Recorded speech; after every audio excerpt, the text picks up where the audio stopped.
ശ്യാംപ്രസാദ് ഉത്തമൻ കൂടി ചേരുകയാണ്. ശ്യാം KPCCയുടെ ജനറൽ സെക്രട്ടറിയാണ്. പ്രധാനപ്പെട്ട പരിഗണന കിട്ടേണ്ട ഒരു വ്യക്തി എന്തുകൊണ്ട് തഴയപ്പെട്ടു? ആരൊക്കെയാണ് അവസാനം ദീപ്തിക്ക് വേണ്ടി രംഗത്തുണ്ടായിരുന്നത്? ഗ്രൂപ്പ് സമവാക്യങ്ങളാണോ തിരിച്ചടിയായത്?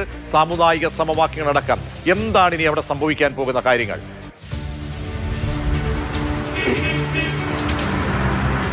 പ്രതീക്ഷ, അതായത് സാമുദായിക സമവാക്യങ്ങൾക്ക് അപ്പുറത്തേക്ക് ഗ്രൂപ്പ് സമവാക്യങ്ങൾ തന്നെയാണ് ഇവിടെ ഏറ്റവും പ്രധാനപ്പെട്ട പ്രശ്നമായി മാറിയത്. ഇതിൽ AI ഗ്രൂപ്പുകൾ, ഈ AI ഗ്രൂപ്പുകൾ രണ്ട് ഗ്രൂപ്പുകളും ഒരുമിക്കുന്ന ഒരു സാഹചര്യമാണ് ഉണ്ടായത്. ഈ രണ്ട് ഗ്രൂപ്പുകളും കൂടി ഒരുമിച്ചതോടുകൂടി അവർ ഒരു സമവായ ഫോർമുലയാണ് പിന്നീട് മുന്നോട്ട് വെച്ചത്. ആ സമവായ ഫോർമുല നടപ്പാക്കാൻ വേണ്ടിയിട്ട് അവർ ചെയ്ത കാര്യം, അതായത് KPCC നേരത്തെ ഒരു സർക്കുലർ ഇറക്കിയ കാര്യം അറിയാം. ആ സർക്കുലറിൽ പറഞ്ഞിരിക്കുന്നത് KPCCയുടെ അല്ലെങ്കിൽ പാർട്ടിയുടെ ഭാരവാഹിത്വമുള്ള ആളുകൾക്ക് പ്രഥമ പരിഗണന നൽകുന്ന അല്ലെങ്കിൽ ഭാരവാഹിത്വമുള്ള ആളുകൾക്ക് കൂടുതൽ പരിഗണന നൽകേണ്ടതുണ്ട് എന്ന കാര്യം KPCC ദേശീയ നേതൃത്വം അല്ലെങ്കിൽ പങ്കുവച്ചിരുന്നു. എന്നാൽ ഈ കാര്യങ്ങളെല്ലാം തന്നെ അട്ടിമറിച്ചുകൊണ്ടാണ് ഇത്തരത്തിലൊരു നീക്കം കോൺഗ്രസ് ജില്ലാ കമ്മിറ്റി നടത്തിയത് എന്നതാണ്. അത് DCC അധ്യക്ഷനടക്കം ഇത്തരത്തിൽ മുൻകൈ എടുത്തു എന്നതാണ് മനസ്സിലാക്കാൻ കഴിയുന്നത്. അതിൻ്റെ അടിസ്ഥാനത്തിൽ ദേശീയ നേതൃത്വം ഒരുപക്ഷെ പരാതി ഉൾപ്പെടെ നൽകാനുള്ള തീരുമാനത്തിലേക്കായിരിക്കും ഇനി ദീപ്തി കടക്കുക.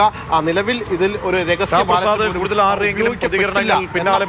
അജയ് തറയിലിനെ പോലെയുള്ള മുതിർന്ന നേതാക്കളല്ലാതെ മറ്റാരുടെയെങ്കിലും പ്രതികരണങ്ങൾ വരുന്നുണ്ടോ? നിലവിൽ ഇത് സംബന്ധിച്ച് ഇപ്പോൾ കൂടുതൽ മറ്റ് പ്രതികരണങ്ങളിലേക്ക് ആരും തന്നെ മുതിർന്നിട്ടില്ല. നിലവിൽ ഇപ്പോൾ DCCയിൽ ഇപ്പോൾ കോൺഗ്രസിന്റെ മുതിർന്ന ഭാരവാഹികളായിട്ടുള്ള ഡൊമിനിക് പ്രസന്റേഷൻ അടക്കമുള്ള ആളുകളെല്ലാം തന്നെ ഇവിടെ ഉണ്ട്. അതോടൊപ്പം തന്നെ DCC അധ്യക്ഷൻ ഉൾപ്പെടെയുള്ളവരുണ്ട്. അവരെല്ലാവരും ഒറ്റക്കെട്ടായി എടുത്ത തീരുമാനം എന്ന നിലയിലാണ് വ്യക്തമാക്കുന്നത്. അതിൽ DCC അധ്യക്ഷൻ പറഞ്ഞൊരു കാര്യമുണ്ട്. കഴിഞ്ഞ 3 ടേമായിട്ട് മിനിമോള് കൊച്ചിയിലെ കൗൺസിലറാണ്. ആ 3 ടേമിലെ പ്രവർത്തന പരിചയം അത്